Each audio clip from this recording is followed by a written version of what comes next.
నమస్తే, welcome to metro TV news. ముందుగా headlines చూద్దాం. తొలిసారి వడ్డెర్లకు ఎమ్మెల్సీ పదవి కల్పించాం. సామాజిక న్యాయానికి పెద్దపీట వేశామన్న సీఎం చంద్రబాబు.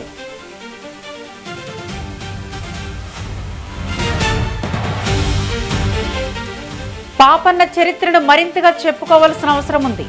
చరిత్ర చెప్పుకోవడంలో వెనుకబడ్డామన్న సీఎం రేవంత్ రెడ్డి.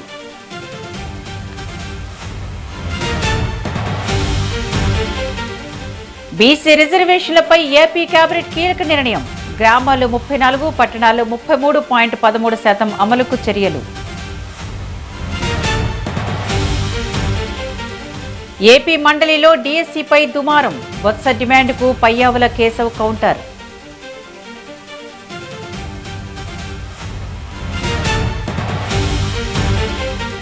కేసీ వేణుగోపాల్కు చిన్నారెడ్డిపై మేఘారెడ్డి ఫిర్యాదు. వ్యాఖ్యలపై కఠిన చర్యలు తీసుకోవాలని కోరిన మేఘారెడ్డి.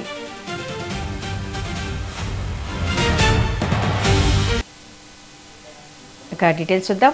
శాసనసభ వేదికగా ఏపీ ముఖ్యమంత్రి చంద్రబాబు నాయుడు కీలక వ్యాఖ్యలు చేశారు. చరిత్రలోనే మొదటిసారిగా వడ్డెర సామాజిక వర్గానికి చెందిన నాయకురాలికి ఎమ్మెల్సీగా అవకాశం కల్పించినట్లు వెల్లడించారు. సామాజిక న్యాయానికి కూటమి ప్రభుత్వం పెద్దపీట వేస్తుందని చెప్పారు. ఎమ్మెల్సీ స్థానాలకు ఎస్సీ సామాజిక వర్గం నుంచి వర్ల రామయ్యను, వడ్డెర సామాజిక వర్గం నుంచి రమాదేవిని ఎంపిక చేసినట్లు స్పష్టం చేశారు. గత అసెంబ్లీ ఎన్నికల్లో పోటీ చేసేందుకు ఎమ్మెల్యే సీటు ఇవ్వలేకపోయినందున మహిళలకు గౌరవం ఇస్తూ ఎమ్మెల్సీగా అవకాశం కల్పించామని సీఎం వివరించారు. వడ్డెరల సంక్షేమం కోసం ఇప్పటికే 10% మైనింగ్ లీజులు కేటాయించామన్నారు. లీజుకు చెల్లించాల్సిన నిధుల్లో కూడా వారికి సబ్సిడీ అందిస్తున్నామని సీఎం వెల్లడించారు. ఫస్ట్ టైం చరిత్రలో దిశ ఈ రోజు కూడా మీరు ఇప్పుడే మాట్లాడుతున్నాను.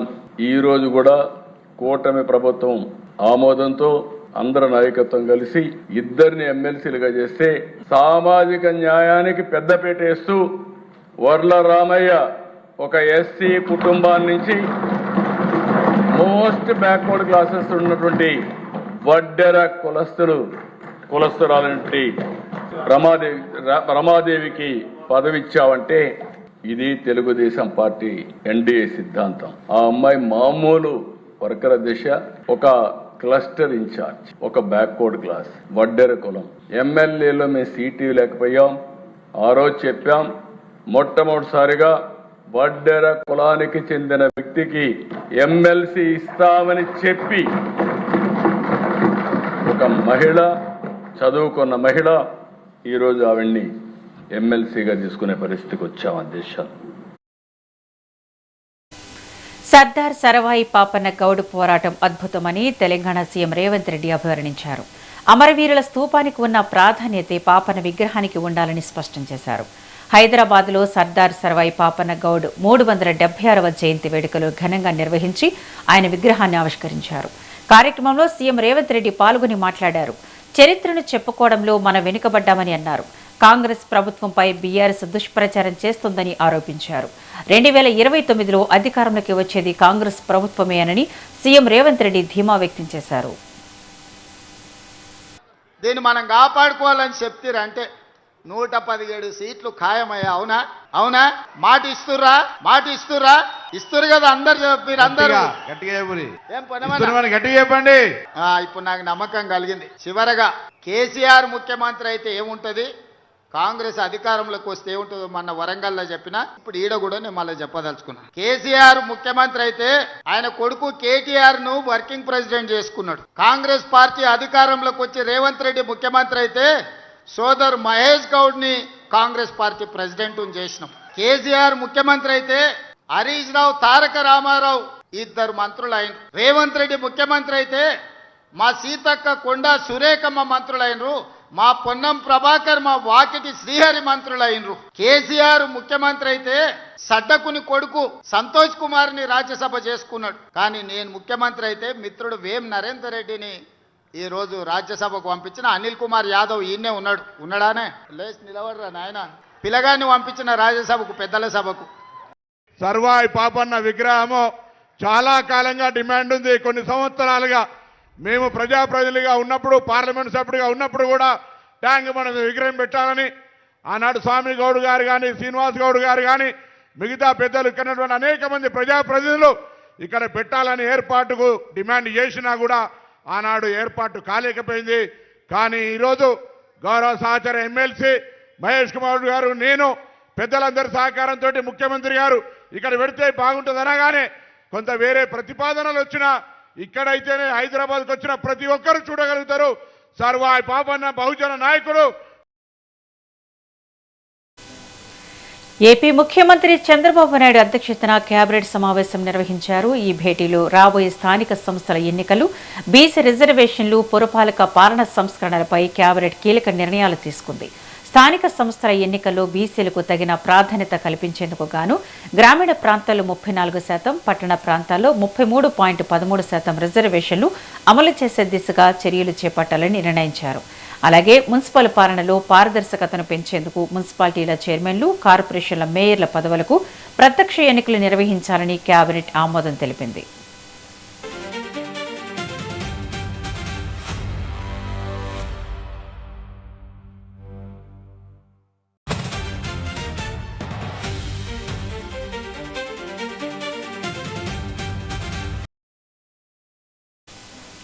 ఏపీ శాసన మండలి సమావేశాల్లో డీఎస్సీ వేడి కొనసాగింది. ప్రశ్నోత్తరాల సమయంలో వైసీపీ ఎమ్మెల్సీలు నినాదాలు చేశారు.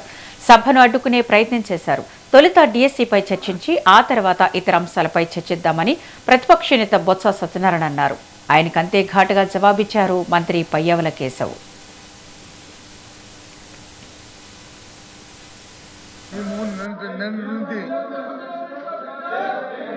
నిన్నటి నుంచి ఒకే అంశం మీద, డిఎస్సి మీద జరిగిన అవకతవకల మీద చర్చించాలి, సభలో చర్చించాలి, దాని మీద ఎంక్వైరీ జరగాలని చెప్పి నేను డిమాండ్ చేస్తున్నాం. ఇవాళ ప్రధాన పత్రికల్లో శాసనసభలో మాట్లాడారు. అది మరి ఇక్కడ మాట్లాడడానికి ఎందుకు ఆడుతున్నారో మాకు అర్థం అవట్లేదు. ఎందుకు వేస్తారో మాకు అర్థం అవట్లేదు. వాస్తవ విషయాలు అక్కడ చెప్పిన ఇక్కడ చెప్పొచ్చు కదా, చెప్పచ్చు కదా. దీని తర్వాత చేస్తామని చెప్పింది ముఖ్యమంత్రి గారు ఉన్నారు కదా, ముఖ్యమంత్రి గారు చెప్పానండి. అక్కడ చెప్పిన ప్రకటనలు ఎక్కడైనా సరే, బయటైనా ఇంటైనా ఎక్కడైనా మాట్లాడతామని చెప్పారు కదా, చెప్పండి ఆ మాట ఎక్కడ. మేము అడుగుతున్నాం కదా, మా ప్రశ్న సమాధానం చెప్పండి. అందుకు మెగా డిఎస్సీ మీద డిస్కషన్కి మీరు సమయం కేటాయించాలి. ఈ ప్రశ్నోత్తరాలు వాయిదా వేసినా సరే మాకు ఇప్పుడు దాని మీద చర్చించాలి. అది మా తాలూకా విన్నపం. సభ జరగదు అన్న విషయాన్ని మీరు గుర్తుపెట్టుకోవాలి. ఇక్కడ we are here to discuss about the DSC.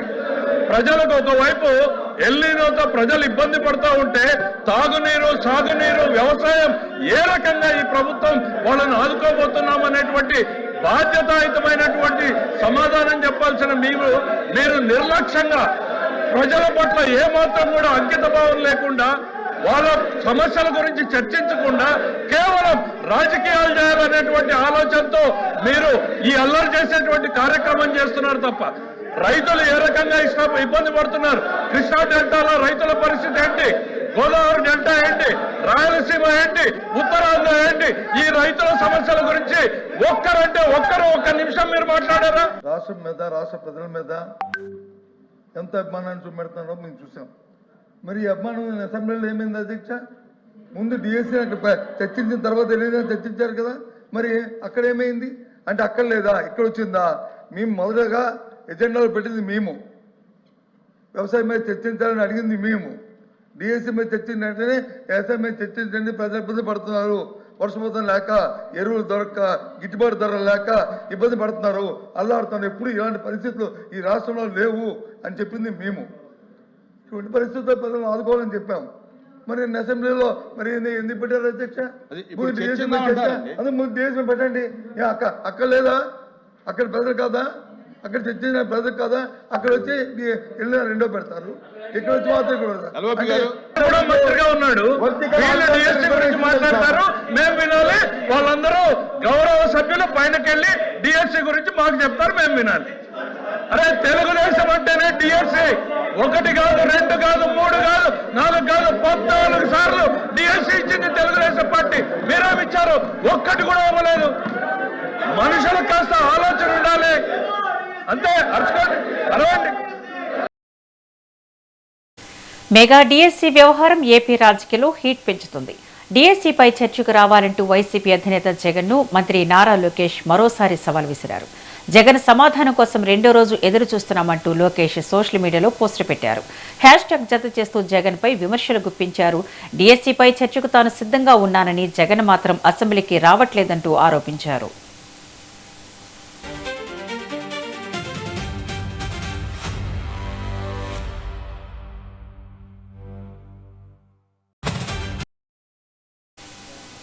డీఎస్సీపై చర్చకు లోకేష్ సవాల్ చేస్తే తాము స్పందించామని వైసీపీ నేత పేర్ని నాని అన్నారు. చర్చకు సమవుజ్జి రావాలని, లోకేష్ సిద్ధంగా ఉంటే తాను చర్చకు వస్తానని చెప్పారు. టైం, డేట్, ప్లేస్ ఫిక్స్ చేయమన్నా స్పందించడం లేదని విమర్శించారు. డీఎస్సీపై చంద్రబాబు చర్చకు వస్తే జగన్ కూడా చర్చకు వస్తారని పేర్ని నాని అన్నారు. టీచర్ల ఉద్యోగాల భర్తీలో తప్పులు జరిగాయని ఆరోపించారు. పరీక్ష పేపర్ తయారీ, పరీక్ష నిర్వహణ, మూల్యాంకనం, ఉద్యోగాల ప్రక్రియలు అన్ని ఒకరి చేతుల్లోనే ఉండేలా నిర్వహించారని విమర్శించారు. సవాల్ చేస్తే మేము స్పందించాం. అరే బాబు, దేనికైనా లోకేష్ గారు సమవుజ్జి కావాలి. ఈ రాష్ట్రానికి మంత్రివి, మొదటిసారి ఎమ్మెల్యే మీరు చేసేది, ఫస్ట్ టైం ఎమ్మెల్యే లారా లోకేష్, మంత్రి మీ హోదా. అరే మేము కూడా మంత్రి ఎలగబెట్టిన వాళ్ళు ఉన్నాం, మేము వస్తామని చెప్పి సమయం చెప్పు, డేట్ చెప్పు, ప్లేస్ చెప్పు అని చెప్పి మేము కూడా ప్రతి సవాల్ చేసాం. నీకు చేత కాకపోతే నాని నువ్వే ఫిక్స్ అయ్యని చెప్పు, నేను పెడతానని చెప్పాను. దానికి ఒలకో పలకో ఇవాళ కార్యకర్తలతో 4 గోడల మధ్య చప్పట్లు కొట్టించుకుంటాకి జగన్ రావట్లేదు, నేను పిలుస్తున్నాను, పిలిస్తే రావట్లేదు. నారా చంద్రబాబు నాయుడు గారిని రమ్మను, జగన్మోహన్ రెడ్డి గారు వస్తాడు. డిఎస్సి మీద చర్చించడానికి నారా చంద్రబాబు నాయుడు గారిని రమ్మను, జగన్మోహన్ రెడ్డి గారు వస్తాడు. నువ్వు చర్చిద్దాం అనుకుంటున్నావా లోకేష్ గారు? నేను రెడీగా ఉన్నానని ఇప్పుడు బోళన్ సార్లు చెప్పాను. మళ్ళీ చెప్తున్నా, మీకు చావుంటే చేతనైతే పేరు నాని వస్తాడు. దేని డిఎస్సి మీద దేని గురించి మాట్లాడటాకైనా పాపాలు చేసి, తప్పులు చేసి, పవిత్రమైనటువంటి టీచర్ ఉద్యోగాల్లో దొంగతనాలు చేసి ఇవాళ నీ కార్యకర్తలకి లేకపోతే నీ ఎంబడి తిరిగిన వాళ్ళకి ఉద్యోగాలు వేసి ఇవాళ నీతి కబుర్లు చెప్తున్నారు. మీరు చెప్పండి, ఎవరైనా సరే ఎస్సీఆర్టీకి, డిఎస్సికి లేదా ఎగ్జామినేషన్స్కి అందరూ ఒకడే ఉంటాడా? అన్నీ ఒకే పోస్టులా? ఎవరిదాడు ఉండాలి, ఒక్కొక్క అధికారి ఒకడు ఉండాలా? ఈ డిఎస్సి ఎంత దిక్కుమాలిన డిఎస్సి అంటే, నారా లోకేష్ నాయుడు జబ్బలు కొట్టుకున్నటువంటి ఈ డిఎస్సి పరీక్ష పేపరు ఒకడే తయారు చేస్తాడు, పరీక్ష ఒకటే పెడతాడు, దిద్దుతూ ఒకటే దిద్దుతాడు, ఉద్యోగాలు కూడా అతనే పిలుస్తాడు. ఇది ఇంత డొల్ల కాదా అని అడుగుతున్నాను నేను. అంటే తప్పులు కప్పిపుచ్చుకుంటాకి అన్ని చేతుల్లో అన్ని పాత్రలో వాళ్లే పోషిస్తారు, పైన కింద అన్ని చోట్ల. ఎక్కడ చెక్స్ అండ్ క్రాస్ చెక్స్ కూడా ఎక్కడ ఉండవు. మీద కాంగ్రెస్ పార్టీలో చిన్నారెడ్డి, ఎమ్మెల్యే మేఘారెడ్డి మధ్య వివాదం ముదురుతోంది. చిన్నారెడ్డిపై ఏఐసీసీ జనరల్ సెక్రటరీ కేసీ వేణుగోపాల్కు మేఘారెడ్డి ఫిర్యాదు చేశారు. ఇప్పటికే పార్టీ క్రమశిక్షణ కమిటీ కూడా ఫిర్యాదు చేసినట్లు తెలిపారు. 2023 ఎన్నికల్లో పార్టీ హైకమాండ్ కొందరు నేతలు డబ్బులు తీసుకుని తనకు టికెట్ ఇచ్చారని చిన్నారెడ్డి ఆరోపించారని ఫిర్యాదులో పేర్కొన్నారు. సమగ్ర విచారణ జరిపి కఠిన క్రమశిక్షణ చర్యలు తీసుకోవాలని కోరారు.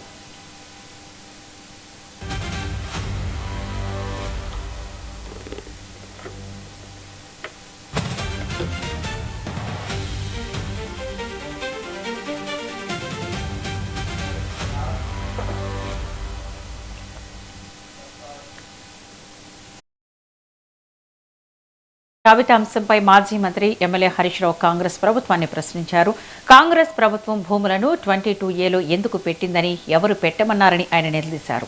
60 ఏళ్లుగా ప్రజలు నివసిస్తున్న ఇళ్లను కూడా 22A నిషేధిత జాబితాలో చేర్చారని హరీష్ రావు ఆరోపించారు. రాత్రికి రాత్రే కాలనీలు, లేఅవుట్లు, హెచ్ఎండిఏ, హెచ్యుడిఏ విక్రయించిన భూములు, ప్రభుత్వం వేలంలో అమ్మిన భూములను 22A పెడితే ప్రజల పరిస్థితి ఏంటంటూ హరీష్ రావు ప్రశ్నించారు.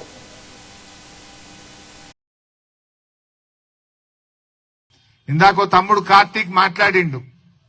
60 ఏండ్ల కింద కొనుక్కున్న ఇల్లు, 60 సంవత్సరాల నుంచి ఆ కాలనీలో, ఆ ఇళ్లలో మేము నివసిస్తున్నాము. ఆ డిఫెన్స్ కాలనీలో ఈరోజు ఇల్లు అమ్ముకోవడానికి పోతే మీది నిషేధిత జాబితాలో పెట్టిండ్రు అంటే మేము ఎక్కడికి పోవాలి అంటున్నాడు కార్తీక్. ఇది ఒక కార్తీక్ సమస్య కాదు, హైదరాబాద్ లోని లక్షలాది కుటుంబాల సమస్య. రాత్రికి రాత్రి కాలనీలు, సర్వే నంబర్లు మొత్తం, లేఅవుట్లు, హెచ్ఎండిఏ అమ్మిన భూములు, హుడా అమ్మిన భూములు, యాక్షన్ లో ప్రభుత్వం అమ్మితే కొనుక్కున్న భూములన్నీ కూడా 22A కింద నిషేధిత జాబితాలో పెడితే ఆ ప్రజలు ఏం కావాలి? కార్తీక్ ఏమన్నాడు? సబ్ రిజిస్ట్రార్ దగ్గరికి పోతే ఎంఆర్ఓ దగ్గరికి పోమంటుండు, ఎంఆర్ఓ దగ్గరికి పోతే ఆర్డీఓ గారి దగ్గరికి పో అంటుండు, ఆర్డీఓ దగ్గరికి పోతే కలెక్టర్ గారి దగ్గరికి పో అంటుండు. బీఆర్ఎస్ అధినేత కేసీఆర్ హయాంలో భూ అక్రమాల కంటే సీఎం రేవంత్ రెడ్డి పాలనలో ఎక్కువయ్యాయని బీజేపీ ఎంపీ ఈటెల రాజేందర్ ఆరోపించారు.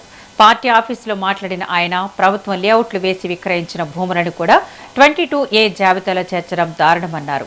ధరణి పోర్టల్ను రద్దు చేసిన భూభారతితో కష్టాలు పెరిగాయని ఈటెల ఆరోపించారు.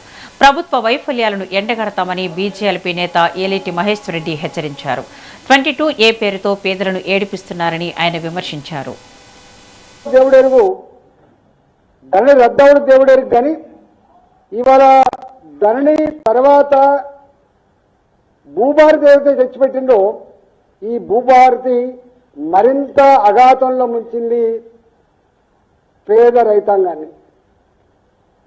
కేసీఆర్ గారు 22A ఈ నిషేధిత జాబితా చట్టాన్ని మొట్టమొదటి తీసుకున్నటువంటి మహనీయుడు ఆయన్నే. ఇవాళ దాన్ని సమున్నతంగా అమలు చేస్తున్న నాయకుడు ఎవరంటే రేవంత్ రెడ్డి గారు. రేవంత్ రెడ్డి గారు గొప్ప నిష్ణాతులు వారు. మేము అనుకున్నాం ఆయనకు పరిపాలన అనుభవం లేదు, ఆయన ఎప్పుడు మంత్రిగా కూడా చేసిన అనుభవం లేకపోవచ్చు అని చెప్పి అనుకున్నాం. కానీ ఒక దాంట్లో మాత్రం చాలా నిష్ణాతుడు ఆయన.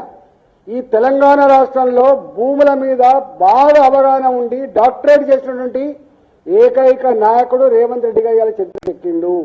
ధరణి రద్దవుడు. సామాజిక న్యాయం కోసం టీఆర్ఎస్ ప్రతిపాదిస్తున్న విప్లవాత్మక పథకం భూలక్ష్మి అని టీఆర్ఎస్ అధ్యక్షురాలు కవిత అన్నారు.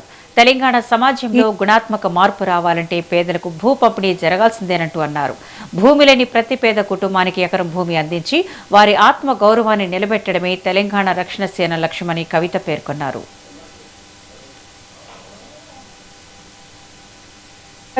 రియల్ ఎస్టేట్ వ్యాపారం చేసే రేవంత్ రెడ్డి గారికి భూమి అంటే ఆయనకు ఒక ట్రాన్సాక్షన్ కావచ్చు, కానీ నా పేద బీసీ ఇంటి ఆడబిడ్డకు భూమి అంటే ఒక ఇమోషన్, నా పేద దళితులకు భూమి అంటే ఒక ఇమోషన్, నా ఆదివాసీలకు భూమి అంటే పంచ ప్రాణం. వదిలిపెట్టి ఉండలేరు, అడవిని వదిలిపెట్టి భూమిని వదిలిపెట్టి. ఆ విషయం అర్థమవుతలేదు రేవంత్ రెడ్డి గారికి. మానవత్వం అన్నది పరిపాలనలో లోపించింది. అందుకే నేను బలంగా నమ్ముతా ఉన్నా భూమి పంపిణీ జరగాల్సిందే. తెలంగాణ రక్షణ సేన అధికారంలోకి వస్తే ఖచ్చితంగా భూమి లేని ప్రతి పేద ఇంటికి కూడా కుటుంబానికి ఒక ఎకరం చొప్పున మేము భూలక్ష్మి పథకం పేరుతోని భూ పంపిణీ చేయడం జరుగుతుంది. నేనే అధికారంలోకి వచ్చేదాకా ఆగాలి, అప్పటి వరకు పేదలు పేదగా ఉండాలి అనట్లే. కాంగ్రెస్ ప్రభుత్వం భూ పంపిణీ కార్యక్రమం మొదలు పెడితే మొదటి వరుసలో నిలబడి మేమే పంపిణీ చేస్తాం. ఒక ఎకరం లేనటువంటి పేదల గురించి వాళ్ళు నేను అప్పీల్ చేస్తా ఉన్నా, వాళ్ళ గురించి మాట్లాడుతా ఉన్నా. సామాజిక న్యాయ సాధన జరగాలంటే ముందు భూమి ఉండాల్సిందే. ఒక గ్రామంలో పరిస్థితి ఇమాజిన్ చేసుకోండి. భూమి లేనివాడికి ఎంత విలువ ఉంటుంది, భూమి ఉన్నవాడికి ఎంత విలువ ఉంటుంది. పిల్లనియాలంటే ఏం అడుగుతారు? ఇల్లుందా, భూమి ఉందా, జాగుందా అని అడుగుతారు. ఆ విలువ ఉండద్దా, సామాజిక గౌరవం ఉండద్దా? దానికోసం నేను ప్రయత్నం చేస్తా ఉన్నా. దయచేసి ఈ విషయాన్ని అర్థం చేసుకోవాల్సిందిగా మా మేధావర్గాన్ని అప్పీల్ చేస్తా ఉన్నా. నేను సామాజిక న్యాయం జరగాలి తెలంగాణలో అంటే అది పొలిటికల్ స్లోగన్ కాదు, విప్లవాత్మకమైన గుణాత్మకమైన మార్పు కోసమే తెలంగాణ రక్షణ సేన ముందొచ్చింది. దానికోసం ప్రయత్నం చేస్తుంది. మరి భూలక్ష్మి పథకం కోసం మా ఆడబిడ్డలంతా కూడా ఆలోచన చేయాలి. మీ ఆడబిడ్డగా సమాజంలో గౌరవం సాధించాలంటే ప్రతి కుటుంబానికి కనీసపు ఆస్తి ఉండాలి, ఒక ఎకరమన్న జాగు ఉండాలని బలంగా నమ్మే వ్యక్తిగా నేను ఈ పథకాన్ని ఏజెన్సీ ప్రాంతాలను దేశానికి ఆదర్శంగా నిలిచే పంచాయతీలుగా తీర్చిదిద్దాలని మంత్రి సీతక్క అన్నారు. గ్రామాల అభివృద్ధిలో సర్పంచులు నాయకత్వం వహించాలని, పీఎస్ఏ చట్టం కల్పించిన ప్రత్యేక అధికారాలను సద్వినియోగం చేసుకోవాలని సూచించారు. సర్పంచులు కేవలం పాలకులుగా కాకుండా గ్రామాల మార్గదర్శకులుగా నిలవాలన్నారు. గ్రామ సభలను సామాజిక మార్పుకు వేదికలుగా ఉపయోగించుకోవాలని చెప్పారు. రాజకీయాలకు అతీతంగా అర్హులైన ప్రతి ఒక్కరికి ప్రభుత్వ పథకాలు అందేలా చూడాలన్నారు.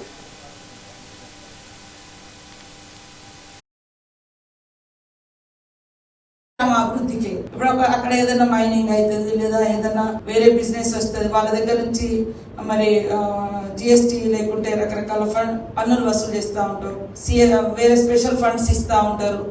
అవన్నీ కూడా మీరు యూజ్ చేసుకునేటట్టుగానే వాడుకునేటట్టుగానే మనం చేయడం జరుగుతా ఉంది. కాబట్టి రోడ్ వేసినామా, బడి కట్టినామా, గుడి కట్టినామా అని కాకుండా రోడ్ వేయడం మూలంగా ఎంత ఉపయోగం ఉంది, మనుషులకు అట్లనే వాళ్ళ జీవితంలో ఎంత మార్పు వచ్చింది, వాళ్లకు ఆదాయం ఏం చూపిస్తున్నాము, ఇట్లాంటివి కూడా మనం వెతుక్కోవాలి. దాతలు కూడా ఉంటారు స్పెషల్ గా. ఆ దాతలు ఏమైనా సాయం చేస్తే గ్రామ పంచాయతీలో వాళ్ళ పేరు పెడతాం, మా గ్రామానికి ఇది కట్టియండి, లేకుంటే ఈ అమ్మాయిని చదివియండి, లేకుంటే ఈ కుటుంబాన్ని, అట్లా కూడా మీరు బాధ్యత తీసుకొని చేయొచ్చు.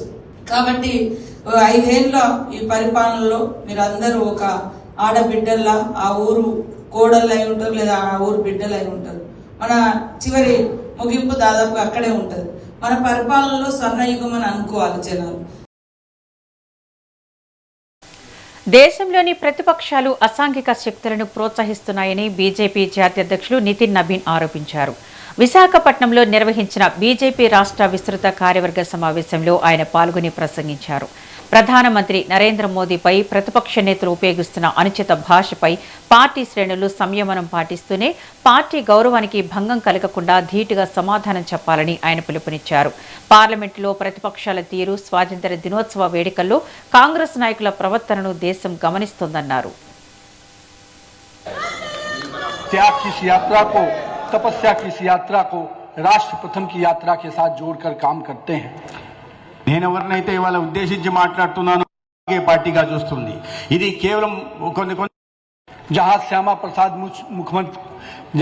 प्रसाद मुखर्जी जी का राष्ट्रवाद, दीनदयाल उपाध्याय जी का अंत्योदय, और हम कह सकते हैं कि हमारे श्रद्धेय भारत रत्न अटल बिहारी वाजपेयी जी का सुशासन, आज तीनों मंत्र को आत्मसात करते हुए हमारे श्रद्धेय माननीय प्रधानमंत्री नरेंद्र मोदी जी इन तीनों मंत्रों को एक साथ एक मंत्र में पिरोते हुए सुशासन, अंत्योदय और राष्ट्रवाद को आगे बढ़ाते हुए कहीं न कहीं विकसित भारत के सपने को साकार करने में लगे हैं.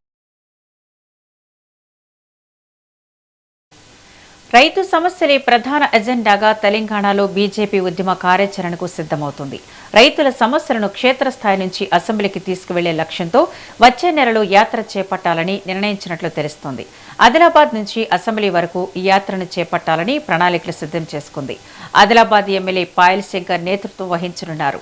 రైతులతో నేరుగా మమేకమై వారి సమస్యలను తెలుసుకుని వాటిని అసెంబ్లీ వేదికగా ప్రస్తావించడమే యాత్ర ప్రధాన ఉద్దేశ్యంగా బీజేపీ వర్గాలు చెబుతున్నాయి. రైతు సంఘాలు, వ్యవసాయ రంగ నిపుణులతోనూ యాత్రలో భాగంగా సమావేశాలు నిర్వహించే అవకాశం ఉంది. చివర్లో అసెంబ్లీని వేదికగా చేసుకుని ప్రభుత్వాన్ని నిలదీసేలా కార్యాచరణ రూపొందించనున్నారు. రైతు సమస్యలను రాజకీయంగా బలమైన అంశంగా మార్చేందుకు యాత్రను బీజేపీ ఉపయోగించుకోవాలని భావిస్తోంది. వచ్చే నెలలోనే యాత్రకు శ్రీకారం చుట్టనున్నారు.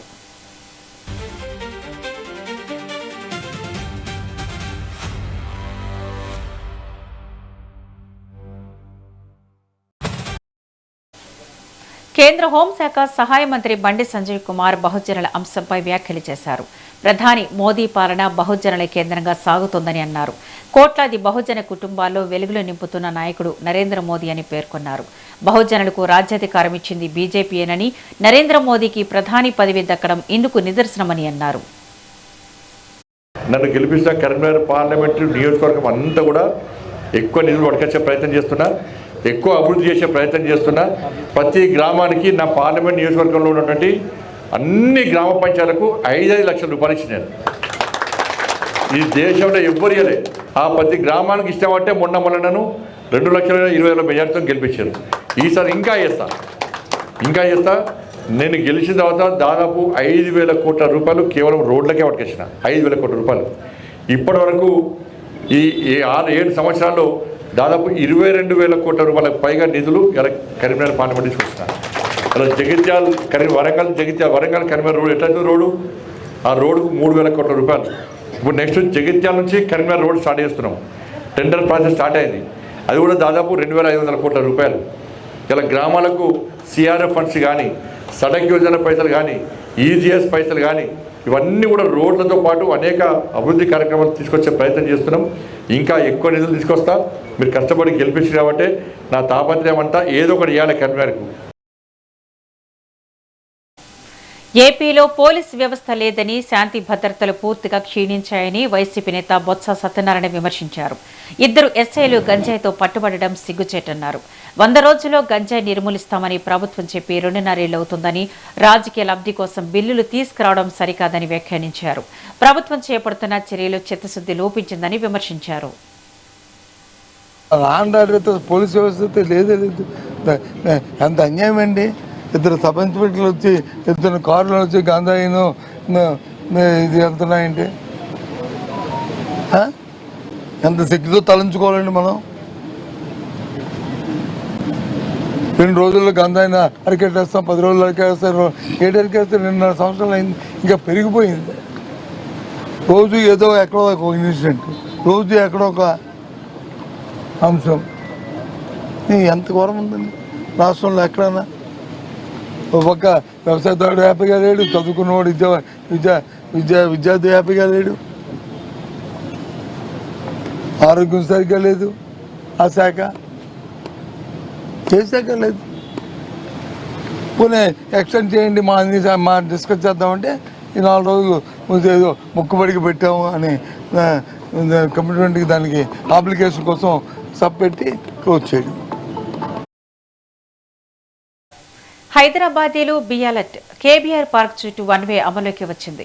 ట్రాఫిక్ జాములకు చెక్ పెట్టేందుకు 1 వే విధానం అమలు చేస్తున్నారు. హెచ్సిటీ ప్రాజెక్టులో భాగంగా ఫ్లైఓవర్లు, అండర్ పాస్ల నిర్మాణం చేపట్టారు. దాదాపు 2 ఏళ్లు 1 వే అమల్లో ఉండనుంది. కీలక జంక్షన్ల వద్ద రోడ్ మార్కింగ్, సైన్ బోర్డులను ఏర్పాటు చేశారు. 24 గంటల సీసీటీవీలు, డ్రోన్లతో రియల్ టైం మానిటరింగ్ చేస్తున్నారు. గూగుల్ మ్యాప్స్, నావిగేషన్ యాప్లలో కొత్త రూట్లకు అనుగుణంగా మార్పులు పూర్తి చేశారు. రాంగ్ సైడ్ డ్రైవింగ్ చేస్తే కఠిన చర్యలు తప్పవని పోలీసులు హెచ్చరించారు.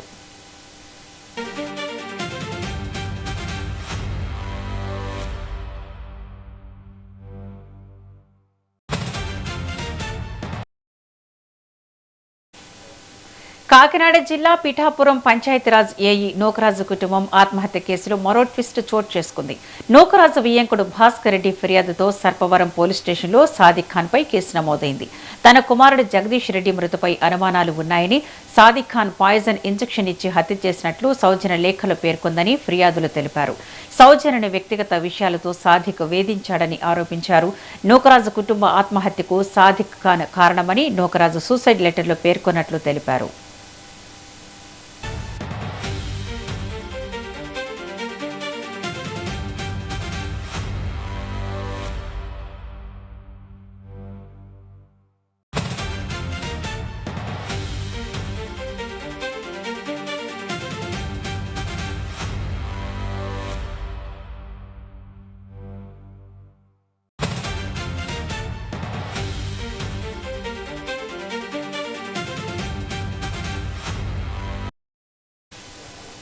ప్రకాశం జిల్లాలో మైనింగ్ అధికారి శివశంకర్ సీబీఐకి చిక్కారు. నిన్న బలికురవలోని గ్రానైట్ క్వారీలో, నేడు చీమకుత్తులని క్వారీలో డీడీఎంఎస్ శివశంకర్ తనిఖీలు నిర్వహించారు.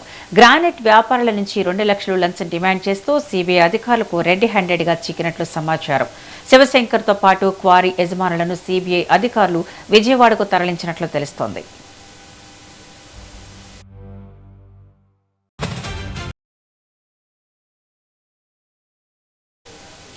విశాఖపట్నంలోని షీలానగర్ జంక్షన్ వద్ద మట్టి కుప్పలో గుర్తు తెలియని మృతదేహాలు బయటపడడం కలకలం సృష్టించింది.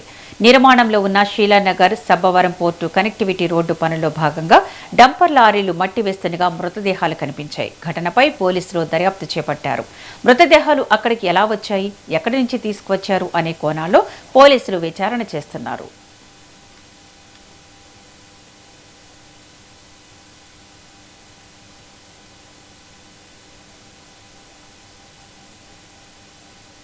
ఈరోజు విశాఖపట్నం సిటీ కమిషనరేట్ పరిధిలో గాజువాక ప్రాంతంలో ఈరోజు ఉదయం మానవావశేషాలు శవాల రూపంలో ఎవరు కనిపిస్తున్నాయని చెప్పేసి మాకు సమాచారం రావడం జరిగింది. దీంట్లో భాగంగానే మేము పోలీస్ బృందాలు వచ్చి ఇక్కడ వెరిఫై చేసిన క్రమంలో ఇక్కడ షీలానగర్ జంక్షన్లో లెఫ్ట్ సైడ్ ఈ greenfield highway Sabbavaram to Sheela Nagar మీదుగా పోర్టుకి గ్రీన్ఫీల్డ్ హైవే కన్స్ట్రక్షన్ పనులు అనేది ఆ పక్కన దూరంగా జరుగుతున్నాయి. వాళ్ళు లోపలికి వెళ్ళడం కోసం రోడ్డు కట్ చేసి లోపల వే ఏర్పాటు చేయడం జరిగింది. ఇదే సమయంలో సైమల్టేనియస్గా నగరంలో ఏదైనా బిల్డింగ్ మెటీరియల్ ఏమైనా డెబ్రిస్ లాంటివి ఏమైనా ఉన్నట్లయితే ఇక్కడ కొంచెం అబాండెడ్గా ఉంది కాబట్టి ఇక్కడికి వచ్చి డంప్ చేయడం ఆనవాయితీగా ఇక్కడ జరుగుతున్నట్లు కనిపిస్తుంది. జార్ఖండ్లో విద్యార్థుల ఆందోళనకు ప్రభుత్వం దిగి వచ్చింది. వాళ్ల డిమాండ్లను అంగీకరించిన సీఎం హేమంత్ సోరెన్ ఉద్యోగ పరీక్షలకు సంబంధించి కీలక ప్రకటన చేశారు. 2014 నుంచి జరిగిన ఉద్యోగ పరీక్షలు అక్రమాలు, అవకతవకలు జరిగాయన్న ఆరోపణలపై దర్యాప్తు చేపట్టనున్నట్లు ప్రభుత్వం ప్రకటించింది. సీఎం ప్రకటనతో విద్యార్థులు హర్షాన్ని వ్యక్తం చేశారు. రాజధాని రాంచీలో సంబరాలు చేసుకున్నారు. తమ డిమాండ్లపై ప్రభుత్వం సానుకూలంగా స్పందించడంపై ఆనందం వ్యక్తం చేశారు. ఉద్యోగ పరీక్షల విషయంలో విద్యార్థులు లేవనెత్తిన అంశాలను పరిష్కరిస్తామని సీఎం సోరెన్ తెలిపారు.